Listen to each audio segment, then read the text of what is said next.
Sejak ribuan tahun lamanya, sebuah negeri yang kecil telah menjadi pusat perhatian bagi hati dan pikiran orang-orang di seluruh bumi ini. Terbentang di antara pantai timur Laut Mediterania dan gurun pasir Arabia yang luas, daerah kecil ini dipuja oleh jutaan manusia sebagai tanah suci.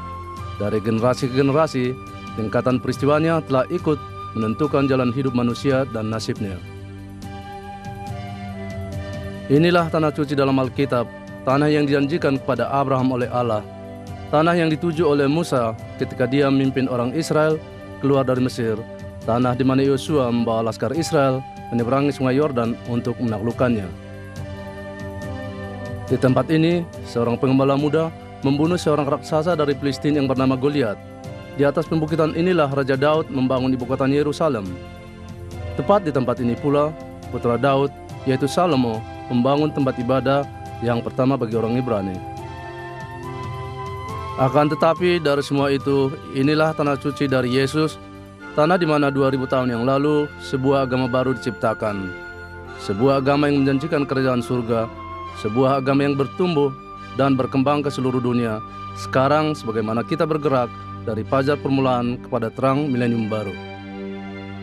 Disinilah dunia menyaksikan peristiwa-peristiwa dalam kehidupan Yesus dari Nazaret, kehidupan yang mendatangkan pengajaran, kesembuhan, dan mujizat-mujizat, sebuah kehidupan yang mencapai puncaknya dalam kematiannya di atas salib dan kebangkitan yang merupakan mujizat itu sendiri, dan sebuah janji bagi manusia bagi masa ke masa mendatang.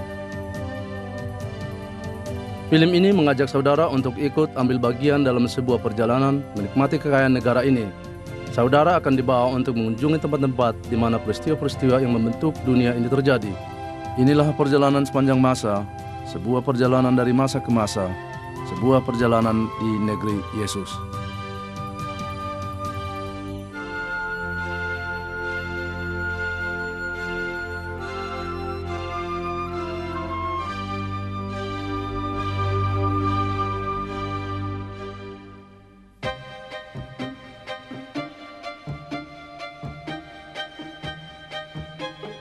Kisah kita dimulai pada masa yang sudah silam di negeri lain. Kurang lebih 4000 tahun yang lalu, di Ur Kasdim, seorang muda menerima panggilan dari Allah yang tidak kelihatan. Berfirmanlah Tuhan kepada Abraham, "Pergilah dari negerimu dan dari sanak saudaramu dan dari rumah bapamu ini ke negeri yang akan kutunjukkan kepadamu. Aku akan membuat engkau menjadi bangsa yang besar." Dengan meninggalkan kepercayaan lamanya pada berhala-berhala, Abraham berangkat bersama keluarganya dan semua harta bendanya kepada suatu perjalanan yang mengubah wajah dunia ini selamanya. Berangkat dari Ur Kasdim yang dinamakan daerah sabit yang subur, mereka tiba di tanah perjanjian. Para pengembara sudah mengembara di padang gurun ini bahkan sejak sebelum zaman Abraham, dan dewasa ini orang-orang Badui masih memelihara kebudayaan kuno secara aktif. Dengan memainkan alat musik buatan sendiri, mereka menunjukkan keramah tamahan di malam hari di tenda-tenda mereka. Tradisi bercerita di sekitar api unggun ditandai dengan nada-nada suara penggilingan kopi yang disajikan sepanjang malam, dan cerita-cerita tersebut disampaikan dari generasi ke generasi. Mereka mengajarkan mengenai keagungan dan perbuatan-perbuatan nenek moyang mereka seperti Bapak Abraham pada anak-anaknya, atau Ibrahim, istilah yang dipakai oleh orang Muslim. Kisah-kisah ini merupakan bagian-bagian inti dari warisan orang-orang Badui. Tertarik dengan begitu banyaknya sumber-sumber mata air di bawah tanah, Abraham kemudian menetap di daerah Berseba. Pada penggalian-penggalian kota Alkitab di sini, di tempat bernama Tel Berseba, saudara masih bisa melihat sebuah sumur kuno di luar pintu gerbang kota ini. Sumur ini dianggap oleh penduduk pada zaman kuno itu sebagai sumur yang sama yang digali baik oleh Abraham ataupun Ishak, seperti yang dikisahkan dalam kitab Kejadian. Didiami oleh banyak orang berganti-ganti selama berabad-abad. Tel atau timbunan tanah yang berisi sisa-sisa bangunan yang satu dengan bangunan yang lain merupakan peninggalan-peninggalan lapisan kota-kota kuno mulai dari zaman Patriark sampai pada zaman Daud dan Salomo, dan pada zaman Kekaisaran Romawi dan Bizantium. Mendapatkan suplai dari sumber air yang sama, kini Berseba telah dibangun kembali dan sekarang dikenal sebagai kota yang berkembang dan sebagai ibu kota daerah Negev. Menurut kitab Kejadian, Abram juga mengunjungi salah satu kota yang tertua di Tanah Suci, yaitu Hebron, yang terletak kira-kira 33 km di barat daya Yerusalem. Di sini, Abraham pertama kali membeli sebidang tanah dengan membayar 400 shekel perak, sebuah ladang dengan gua Makpelah.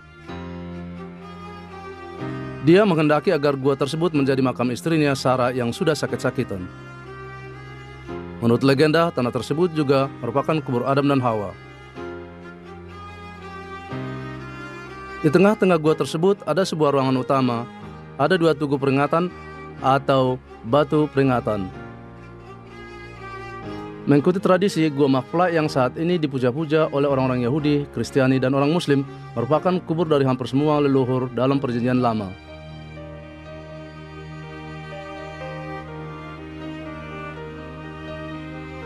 Satu-satunya figur nenek moyang yang tidak dikubur di Hebron adalah Rahel, istri Yakub yang kedua dan yang dicintainya.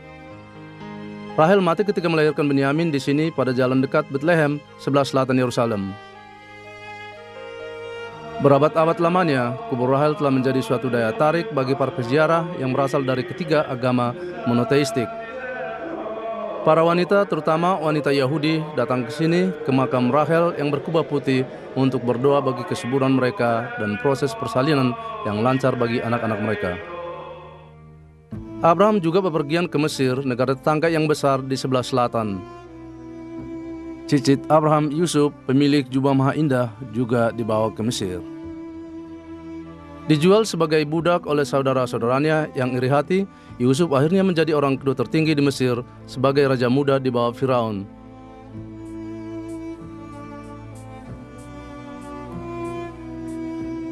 Namun beberapa generasi setelah itu, keturunannya, umat Israel, ditindas sebagai budak dan dipaksa untuk melakukan pekerjaan berat membangun piramida-piramida Mesir dan kota-kota besar.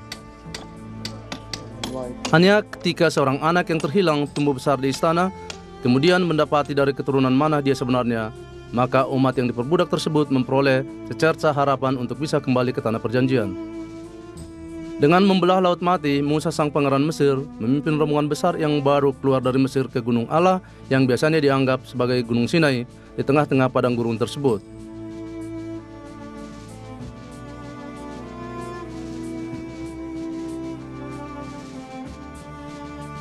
Alkitab mengatakan bahwa Musa berjumpa dengan Allah muka dengan muka serta menerima 10 hukum bagi kemanusiaan sepanjang zaman.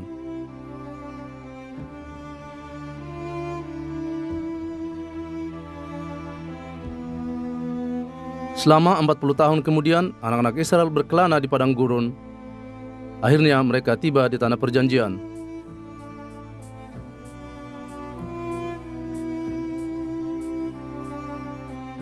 Di sebelah timur sungai Yordan, Allah memisahkan Musa dari umatnya. Di sini, di atas gunung Nebo ini, Musa diizinkan Allah hanya untuk memandang saja tanah perjanjian, karena Allah tidak mengizinkan dia ikut masuk ke dalamnya. Tidak diragukan lagi, Musa tentunya menikmati suatu pemandangan yang spektakuler dari Laut Mati sampai Judea dan Samaria. Dia meninggal di sini dan dikuburkan di sebuah kubur yang lokasinya tidak diketahui oleh siapapun sampai saat ini. Tidak juga diketahui berapa lama usia dari tradisi yang menghubungkan gunung ini dengan Nebo pada saat terakhir Musa. Tetapi pada masa awal kekristenan, tempat ini ditandai dengan sebuah kapel kecil. Kemudian pada abad ke-6, sebuah biara yang cukup bergengsi berkembang di sini.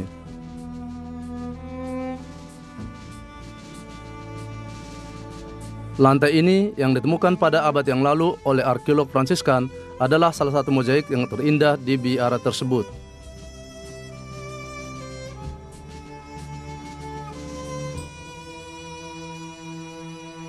Tetapi Bani Israel tidak terlalu lama hidup tanpa pemimpin. Yosua bin Nun menerima tugas tersebut dan menghilangkan rasa takut mereka. Kemudian dia memimpin mereka menuju tepi sungai Yordan. Di sini, dekat dengan tempat di mana Yesus dibaptiskan lebih dari 1000 tahun kemudian, Bani Israel menyeberang ke tanah perjanjian. Peristiwa ini dilestarikan oleh sebuah biara kecil Santo Yohanes Pembaptis dari Yunani Ortodoks, yang juga disebut sebagai Kasar el-Yahud, kastil orang Yahudi. Sejak berabad-abad lamanya, banyak orang berkumpul di sini pada malam Epifani untuk menandai baptisan Yesus. Kira-kira 3.400 tahun yang lalu di bawah pimpinan Yosua, umat Israel menyeberangi sungai Yordan, kemudian mereka maju ke kota Yeriko yang ada di dekat situ. Kira-kira 360 meter di bawah permukaan laut, Yeriko adalah kota terendah di muka bumi ini, sebuah oasis padang gurun pasir yang telah menarik banyak orang sejak manusia mula-mula berdiam di sini.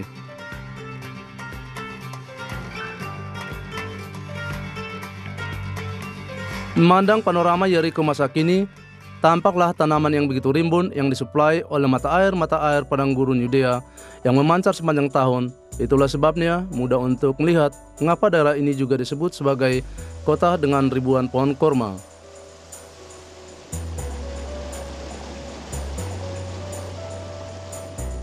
Yeriko juga layak disebut sebagai kota tertua di dunia. Reruntuhan kuno yang ada di situ mendatangkan sukacita besar ketika pertama kali ditemukan, karena menunjukkan bahwa tempat tersebut di waktu lampau mempunyai tembok-tembok. Akan tetapi, sekalipun diperkirakan sudah berusia 9.000 tahun yang lalu, ternyata tempat ini jauh lebih tua dari kisah kota bertembok seperti yang dicatat di dalam Alkitab dan dinyanyikan dalam nyanyian rohani. Tidak jauh dari Yeriko kuno telah ditemukan pula sisa-sisa sinagoga abad ke-6. Melalui penggalian-penggalian di sini, lantainya yang terbuat dari mozaik tersebut menunjukkan gambaran kaki Dian dengan tulisan kedamaian atas Israel.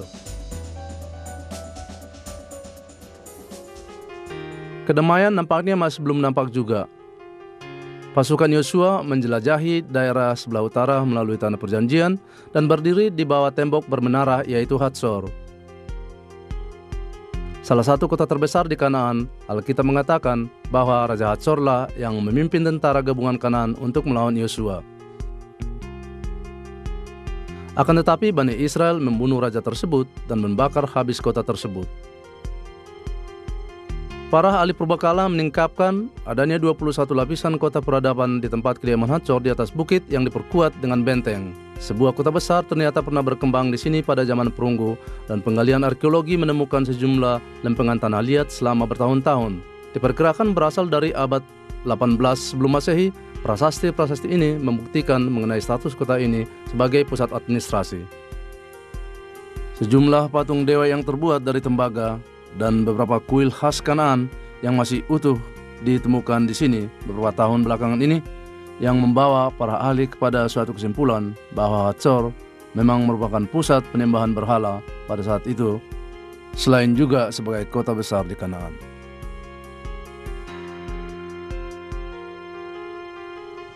Sepanjang pantai laut Mediterania tinggallah orang Filistin, musuh terbesar Israel.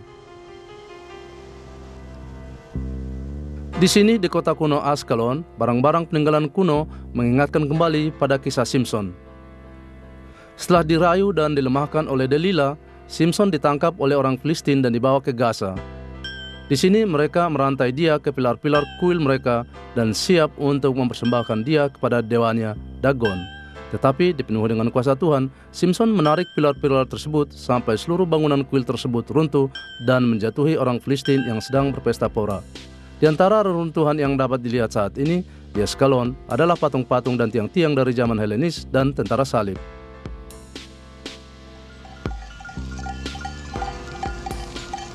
Perlahan-lahan lintasan waktu telah menempa ke-12 suku Israel menjadi sebuah bangsa. Pada masa pemerintahan Raja Saul, seorang pemuda pengembala dari Bethlehem dipilih sebagai pahlawan Israel untuk berperang melawan raksasa Filistin. Di lembah Elah, Daud membunuh raksasa yang perkasa dengan sebuah batu dan pengumban. Saat ini satu-satunya raksasa yang dapat dijumpai di lembah Elah adalah piringan raksasa perangkat penerima satelit. Inilah titik utama bagi telekomunikasi Israel dengan seluruh dunia melalui transmisi satelit.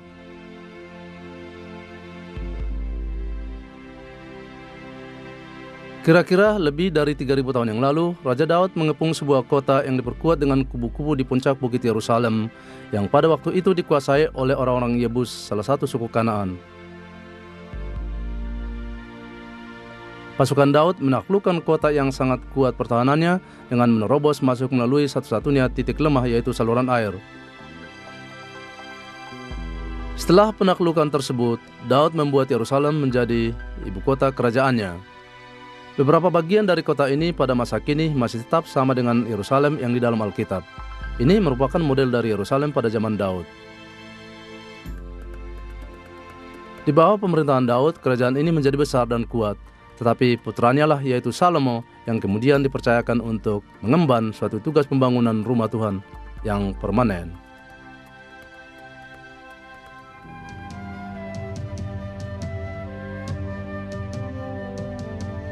Salomo membangun suatu armada dagang yang besar yang dipusatkan di pelabuhan Laut Merah Elot, saat ini menjadi Elat. Seperti kapal-kapal dagang yang sibuk saat ini yang berangkat dari Elat menuju Laut Hindia dan lainnya, kapal-kapal kuno ini diperkirakan juga berlayar jauh sampai ke India untuk membawa kembali sejumlah emas yang sama nilainya dengan 2/3 jumlah total pendapatan pajak kerajaan. Pada zaman modern ini, Elat bisa berbangga dengan kekayaannya sendiri yang tidak terkatakan. Dengan matahari yang bersinar sepanjang tahun, Elat adalah Riviera Tanah Suci yang menarik orang-orang di seluruh dunia untuk berlibur di sana. Kehidupan malam Elat merefleksikan hiburan modern yang terbaik, dan kisah Alkitabiah mengenai Tanah Suci mengingatkan kembali pada harem Salomo yang menampung 700 istri dan 300 gundiknya. Tidaklah sukar untuk membayangkan bahwa dia adalah penulis dari puisi-puisi romantis Kidung Agung.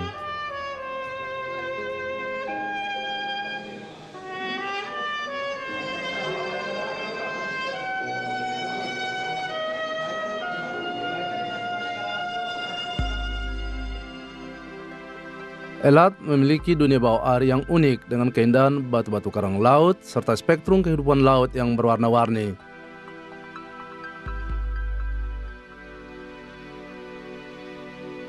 Terutama yang menarik adalah ikan dolphin yang berada di kawasan perlindungan ikan di mana saudara dapat berenang di situ bersama dengan makhluk yang mentakjubkan tersebut di laut terbuka pula.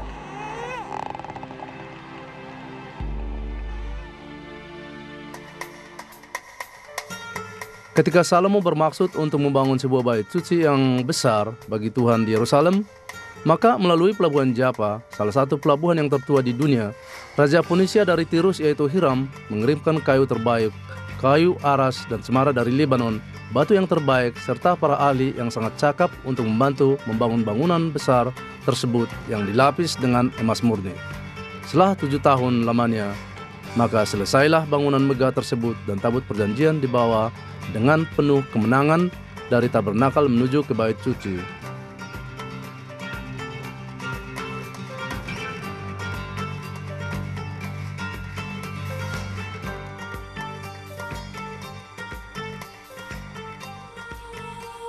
Demikianlah perkembangan kerajaan Salomo.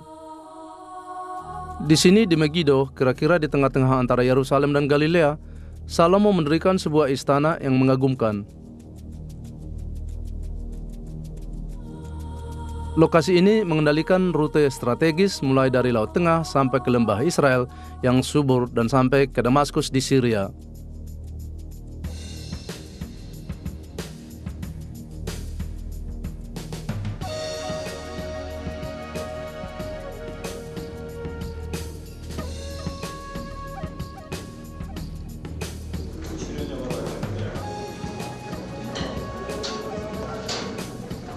Nampaknya inilah Megiddo yang akan menjadi tempat peperangan karena Alkitab menunjukkan bahwa akan terjadi peperangan akhir yang sangat besar di tempat ini juga. Kitab Wahyu mengatakan bahwa bala tentara yang baik akhirnya akan menang atas kejahatan untuk selamanya di Harmagedon. Dan nama Harmagedon berasal dari kata Ibrani Harmegiddo, artinya Bukit Megiddo.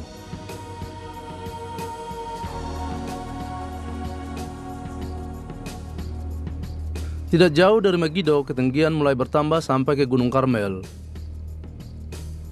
Pada masa kekafiran, lokasi yang berada di ujung selatan ini diyakini sebagai tempat kediaman para dewa orang Kanaan.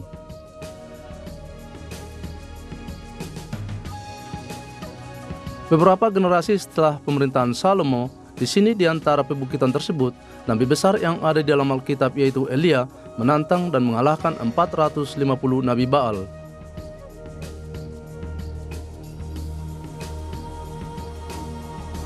Saat ini, sebuah gereja dari Ordo Karmelit berdiri di sana, tepat sama dengan keadaan sekeliling seperti pada waktu itu.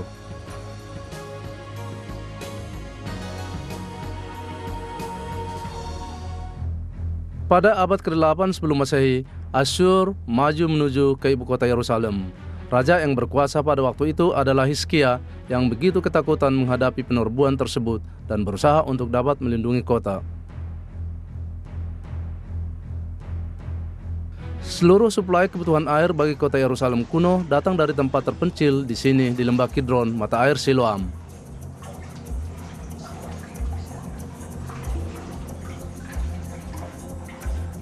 Hizkia mempunyai rencana yang baru dan nekat. Dia menaruh orang-orangnya di 2 titik, satu di tempat mata air dan yang lain di dalam tembok kota. Kedua tim ini mulai menggali. Mereka bekerja siang dan malam. Mereka melubangi sebuah saluran panjang 500 meter dari batu yang keras untuk bertemu tepat pada titik yang sudah ditetapkan. Sebuah prasasti diletakkan di dindingnya untuk menandai peristiwa luar biasa tersebut. Sumber mata air itu sekarang masih utuh di dalam kota Yerusalem. Bagaimana teknik pelaksanaan ini bisa berhasil dengan baik tetap merupakan suatu misteri, dan pada masa itu hal ini termasuk suatu mukjizat besar. Yerusalem akhirnya bisa menyudahi pengepungan tersebut. Akan tetapi, hal yang sama tidak bisa terjadi 120 tahun setelah itu. Sebuah kekuasaan muncul di Mesopotamia. Orang-orang Babilonia dengan raja mereka yang bernama Nebukadnezar merencanakan untuk menaklukkan seluruh dunia. Ketika orang-orang Yahudi menentang dengan keras kepala, Nebukadnezar menghancurkan Yudea dan mengutus orang-orangnya untuk memusnahkan Yerusalem.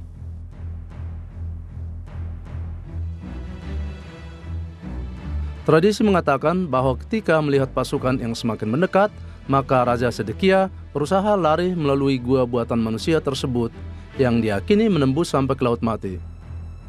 Sedekia akhirnya tertangkap dan dibawa ke pembuangan bersama-sama rakyatnya untuk meratap di tepi sungai Babilon. Tetapi Babilonia tidak bertahan lama dan segera orang-orang Yahudi dipulangkan untuk membangun kembali kota Yerusalem dan Bait Allah yang luar biasa indahnya yang telah dihancurkan oleh Nebukadnezar.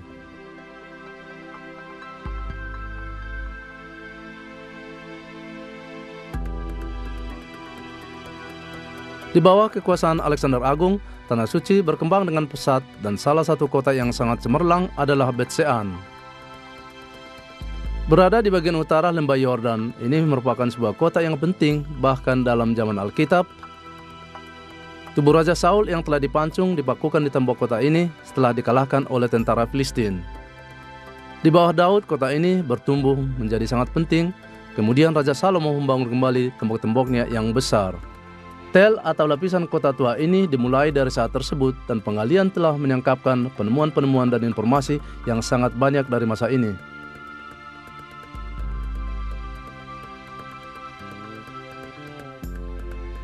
Setelah penaklukan oleh Alexander Agung pada tahun 333 sebelum Masehi, Bet-Sean menjadi pusat kebudayaan Helenistik yang penting, menjadi ibu kota persekutuan 10 kota Dekapolis.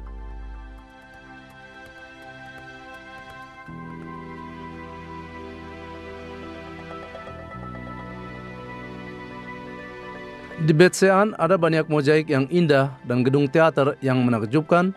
Ini dibangun sekitar 200 tahun sesudah Yesus. Teater ini berkapasitaskan 5.000 penonton. Semua ini menunjukkan betapa makmurnya kota ini. Pada tahun 749, Bet-Sean dihancurkan oleh gempa bumi. Pada tahun 40 sebelum Masehi, Herodes Agung diangkat menjadi Raja Yudea oleh penguasa Romawi. Supaya bisa memperoleh kekuasaan penuh, maka dia harus membawa tentara Romawi untuk menguasai negeri ini. Namun ternyata dia mendapatkan perlawanan yang pahit dari orang-orang Galilea. Di sini, di mana Gunung Arbel mendominasi pantai barat laut Galilea, para penentang yang berjuang harus menggali di batu karang yang terjal. Dengan menyusuri danau, Herodes kemudian membantai para pejuang di gua-gua. Semenjak saat itu, dia menghadapi perjuangan yang berat untuk mendapatkan dukungan dari rakyat.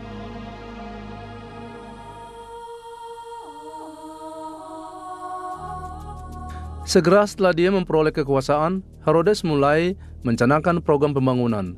Di seluruh negeri, dia mendirikan istana-istana besar yang indah, amfiteater, kuil-kuil, dan akuaduk. Proyeknya yang terbesar adalah menciptakan Kaisaria, sebuah kota pelabuhan yang baru dan terbesar di dunia pada saat itu. Dengan mendedikasikan kota itu kepada pembimbingnya, yaitu Kaisar Agustus, Herodes ingin agar kemegahannya terpancar sampai ke Roma. Dia menghiasinya dengan segala keindahan yang bisa diperolehnya. Herodes tentunya sangat bangga dengan kota ini, dengan kuil yang indah yang didedikasikan kepada dewa-dewa Romawi, istana kerajaan yang menakjubkan, hipodrom, dan rumah-rumah permandian, semuanya diselesaikan dengan baik. Herodes juga membangun akuadak yang dimiliki panjang 15 km untuk menyuplai air segar bagi kota tersebut. Setelah 2000 tahun, akuadak yang dibuat dari batu kapur ini masih menakjubkan. Tetapi proyek Herodes yang paling ambisius dan sesuatu yang paling diharapkannya untuk bisa menarik hati rakyatnya kembali adalah membangun kembali Bait Allah di Yerusalem. Mula-mula orang Yahudi takut bahwa dia akan merobohkan saja yang lama tetapi tidak menyelesaikan yang baru. Namun sekalipun pekerjaan tetap dilanjutkan di bagian luar halaman selama beberapa dekade, tetapi dalam 8 tahun saja sebuah tempat ibadah yang 2 kali besar dari Bait Salomo diselesaikan. Di Bait Allah kedua yang dibangun oleh Herodes inilah Yesus dibawa ketika bayi dan juga pada masa remaja. Kesinilah Yesus kembali pula sebagai seorang dewasa, datang menyucikan Bait Allah dengan menjungkir balikan meja-meja penukar uang dan mengusir pedagang-pedagang merpati.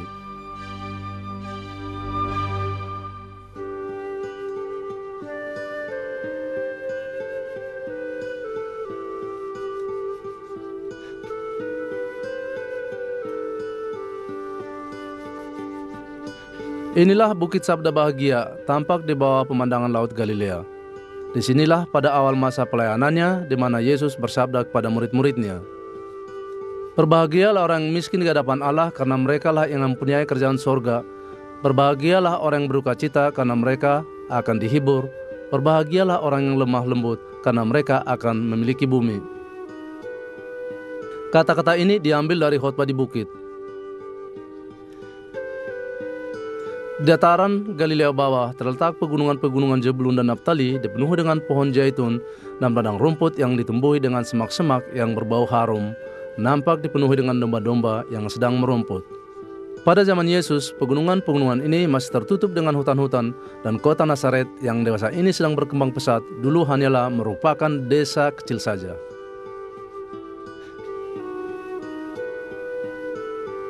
Yesus melewatkan masa mudanya di Nazaret ini sebagai penggenapan dari nubuat Yesaya yang menubuatkan mengenai datangnya Juru Selamat.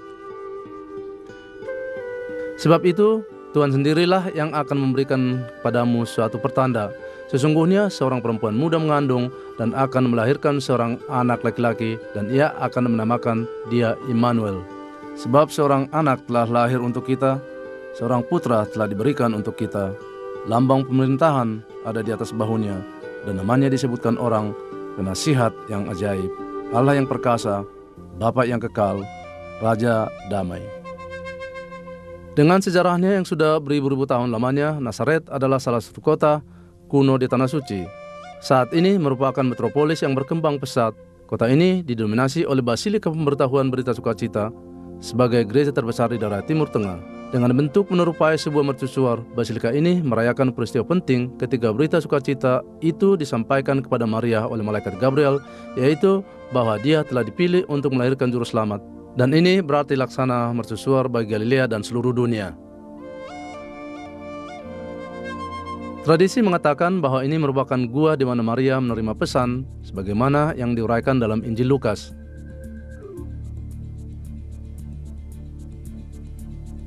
Ketika malaikat itu masuk ke rumah Maria, ia berkata, "Salam, hai engkau yang dikaruniai, Tuhan menyertai engkau.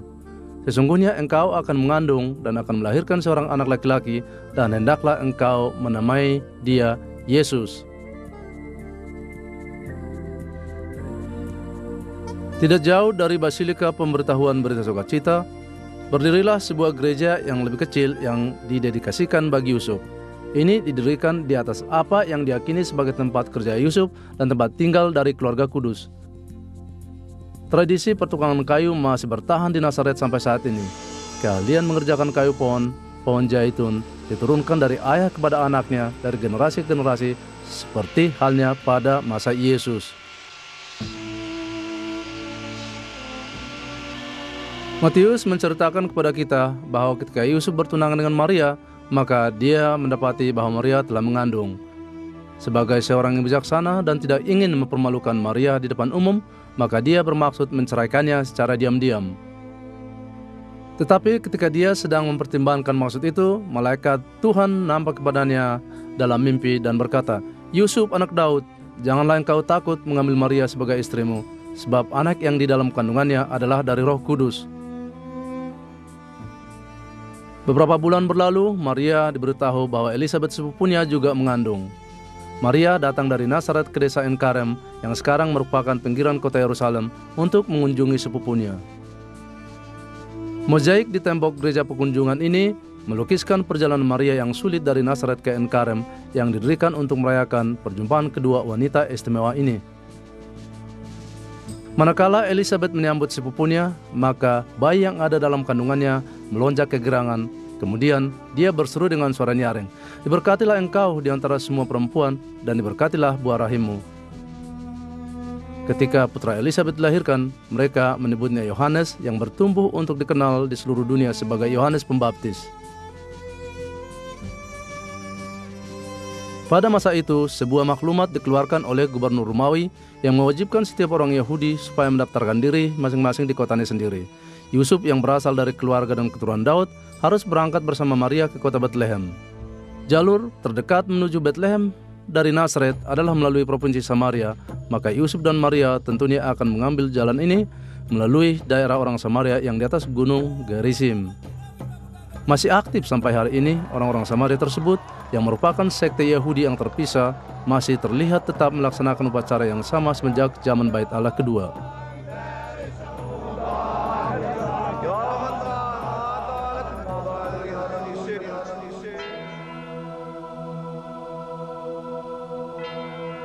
Kira-kira pada tahun 6 sebelum Masehi, pada masa pemerintahan Kaisar Agustus dari Romawi yang menguasai hampir semua dunia kuno yang dikenal saat itu, lahirlah Yesus di provinsi Yudea, tanah yang telah dijanjikan Allah kepada umat pilihannya. Pagi-pagi sekali pada hari menjelang Natal, di sebuah kota kecil yang bernama Bethlehem, persiapan-persiapan terakhir untuk menyelenggarakan kebaktian tengah malam sudah dilaksanakan.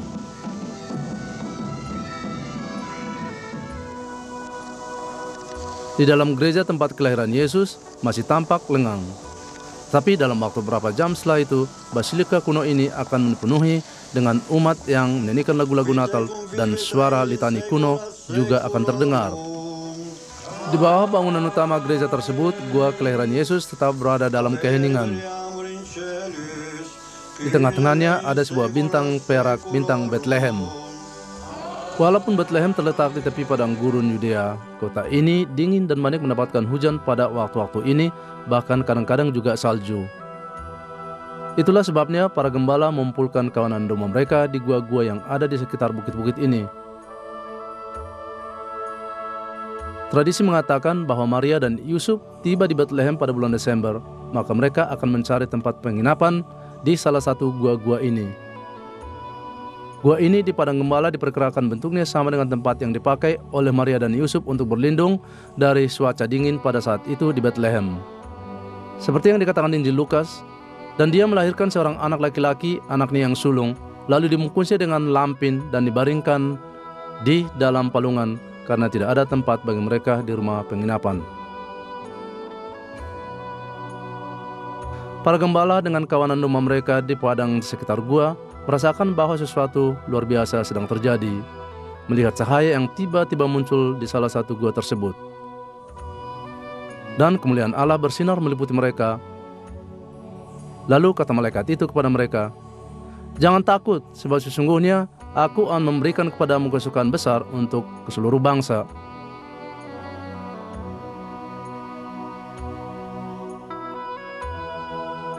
Banyak umat Kristen dari seluruh dunia yang berkumpul di gua ini di padang gembala untuk merayakan peristiwa besar ini, membangkitkan kembali semangat dari malam Natal yang pertama dan mengenang kembali iman sederhana para gembala.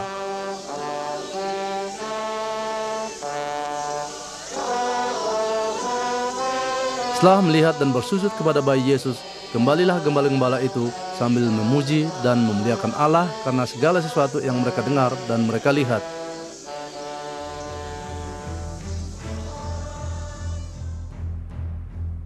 Memandang ke bawah Betlehem, tidak seberapa jauh dari timur padang gembala, tampak Herodium, puing-puing dari sebuah kastil spektakuler yang dibangun menyerupai sebuah gunung. Herodium merupakan salah satu dari istana seorang penguasa Yudea atas nama Roma, Raja Herodes Agung.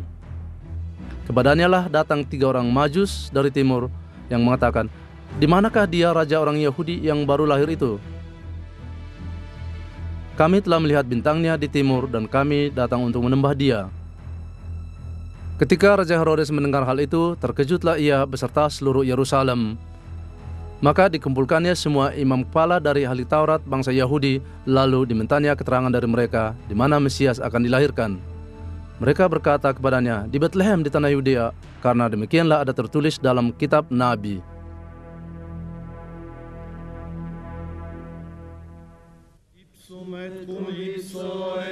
Di dalam gereja kelahiran Yesus di Betlehem, yang mula-mula dibangun oleh Kaisar Konstantinus pada tahun 330 Masehi, bintang kelahiran menunjukkan tempat yang diyakini sebagai lokasi palungan dan merupakan pusat perhatian dari perayaan Natal. Disinilah orang Majus membawa pemberian-pemberian mereka, emas, kemenian, dan mur.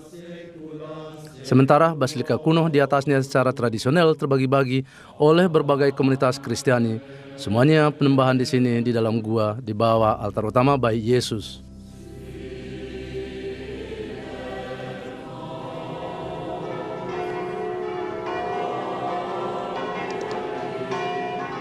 Dengan dibunyikannya lonceng-lonceng di Betlehem di tengah malam, hari Natal telah dimulai. Gereja Roma Katolik mengadakan misa tengah malam di Kapel Santa Katarina yang sebelah Basilika Utara Gereja Kelahiran Yesus. Misa tengah malam di Betlehem disiarkan melalui jaringan televisi ke setiap rumah di seluruh dunia tiap tahun, memperingati kelahiran seorang bayi di tempat ini 2000 tahun yang lalu, yaitu Juru Selamat.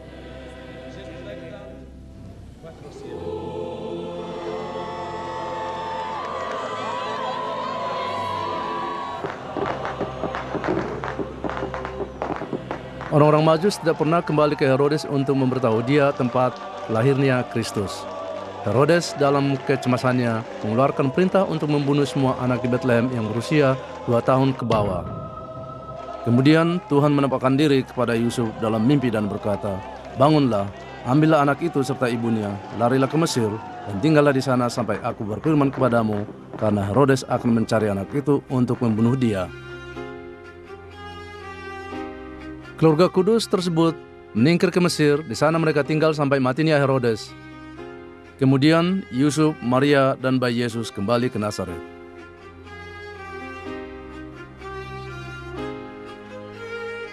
Ketika masih kecil, Yesus sering ikut dengan kedua orang tuanya pergi ke Bait Allah di Yerusalem untuk menghadiri perayaan yang diadakan di sana.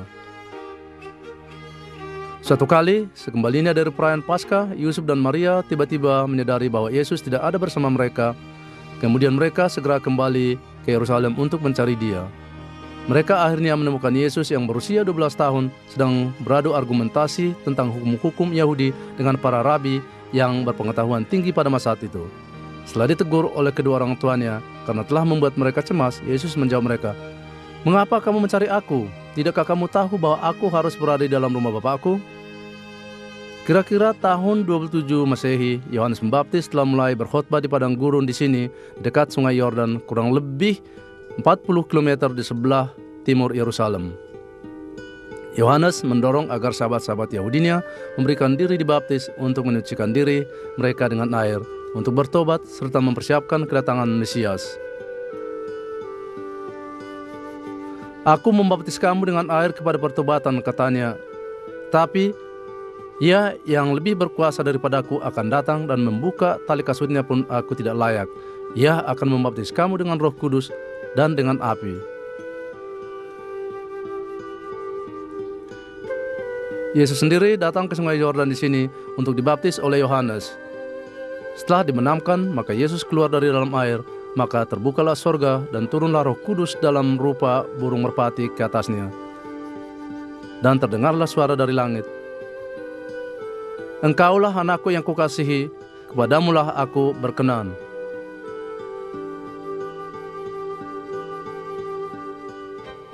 Dari sungai Yordan, Yesus mengundurkan diri ke tempat yang panas di gurun Yudea. Berminggu-minggu dia berpuasa di sebuah gua menurut tradisi di Gunung Karantal. Setelah 40 hari dan 40 malam, iblis datang untuk mencoba Yesus. Pertama, iblis mengejek Yesus untuk membuktikan bahwa dia adalah anak Allah dengan mengubah batu menjadi roti. Tapi Yesus menjawab, "Ada tertulis, manusia hidup bukan dari roti saja, tetapi dari setiap firman yang keluar dari mulut Allah." Kemudian iblis membawa Yesus ke kota suci Yerusalem dan menempatkan dia di bubungan bait Allah. Lalu iblis mencoba dia kedua kalinya, menentang dia untuk menguji kepercayaannya pada Tuhan, menjatuhkan dirinya dari hubungan bait Allah. Lagi, Yesus menolak dengan mengutip ayat Alkitab, "Jangan mencoba Tuhan Allahmu." Akhirnya, Yesus dibawa ke puncak gunung. Iblis pun menawarkan seluruh kerajaan dunia jikalau Yesus mau bersujud dan menyembah dia. Untuk ketiga kalinya, Yesus menolak iblis dengan kata-kata yang terkenal, "Enyahlah iblis, sebab ada tertulis, engkau harus menyembah Tuhan Allahmu, dan hanya kepada dia sajalah engkau berbakti." Untuk memperoleh kemurnian roh yang hampir sama dengan yang ditunjukkan Yesus ketika mengalahkan si jahat, para imam tinggal menetap di padang gurun Yudea pada zaman gereja mula-mula.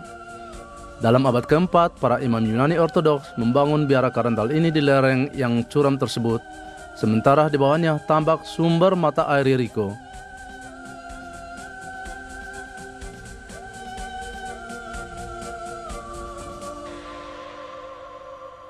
Setelah mengalami pergumulan berat di padang gurun, maka Yesus kembali ke Nazaret dengan sebuah pesan yang bahkan lebih kuat daripada pesan yang dibawa Yohanes Pembaptis. Yesus mulai berkhotbah kepada orang-orang yang ada di daerahnya sekitar tahun 29 Masehi. Pada hari Sabat, ia masuk ke rumah ibadat sinagoga di sini di tempat kediamannya di Nazaret. Lalu berdiri hendak membaca dari Alkitab. Kepadanya diberikan kitab Nabi Yesaya. Ia menemukan nas di mana ada tertulis, "Roh Tuhan ada padaku, oleh sebab ia telah mengurapi aku untuk menyampaikan kabar baik kepada orang-orang miskin. Dan ia telah mengutus aku untuk memberitakan pembebasan kepada orang-orang tawanan dan penglihatan bagi orang-orang buta, untuk membebaskan orang-orang tertindas, untuk memberitakan tahun rahmat Tuhan telah datang." Akan tetapi jemaat itu adalah orang-orang sedaerah yang mengamati pertemuan Yesus dari kecil sampai dewasa, menjadi marah dengan kata-kata yang disampaikan Yesus pada hari itu. Masa yang marah tersebut lalu menghalau Yesus ke tebing gunung ini yang disebut Bukit Lompat, terletak di selatan kota ini, untuk melemparkan dia dari tebing itu.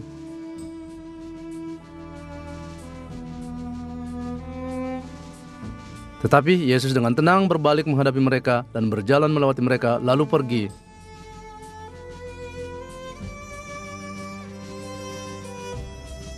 Yesus meninggalkan Nazaret dan pindah ke Kapernaum dekat Laut Galilea dan tinggal di situ. Disinilah Yesus memilih murid-murid yang pertama. Di sini dia banyak berkarya, berkhotbah dan membuat mujizat, memberi makan 5.000 orang. Setelah dia bangkit, di sini juga dia menampakkan dirinya ketiga kalinya kepada murid-muridnya yang telah semalaman menjala ikan, tetapi tidak mendapat apa-apa. Maka kata Yesus kepada mereka, "Tebarkanlah jalamu di sebelah kanan perahu, maka akan kamu peroleh." Dengan terheran-heran, mereka melihat bagaimana jala mereka penuh dengan ikan, dan mereka tidak dapat menariknya karena banyaknya ikan. Inilah para nelayan yang mau dengar-dengaran dan menuruti segala instruksi Yesus. Murid-murid yang pertama dipanggilnya. Dia berkata kepada mereka, "Mari ikut aku, dan aku akan menjadikan kamu sebagai penjala manusia."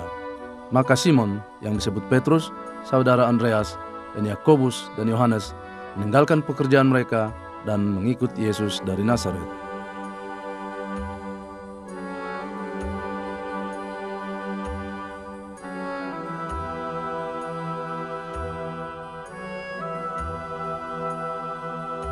Pada awal pelayanannya, Yesus dan murid-muridnya diundang ke sebuah pernikahan di Keparkana, desa Kana di Galilea, tidak jauh dari Nazaret.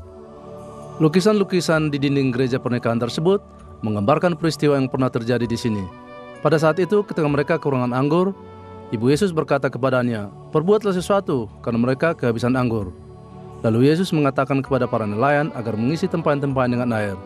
Ketika minuman tersebut disuguhkan, para tamu mendapati bahwa sebuah mukjizat telah mengubah air itu menjadi anggur yang terbaik.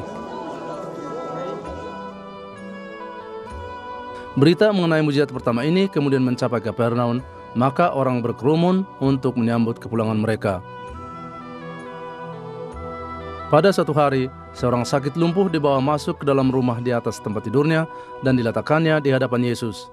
Yesus berkata kepadanya, "Hai saudara, dosamu sudah diampuni." Kemudian dia menambahkannya, "Aku berkata kepadamu, bangunlah, angkatlah tempat tidurmu, dan pulanglah ke rumahmu." Orang sakit tersebut segera melakukan seperti apa yang Yesus ucapkan. Semua orang menjadi kagum.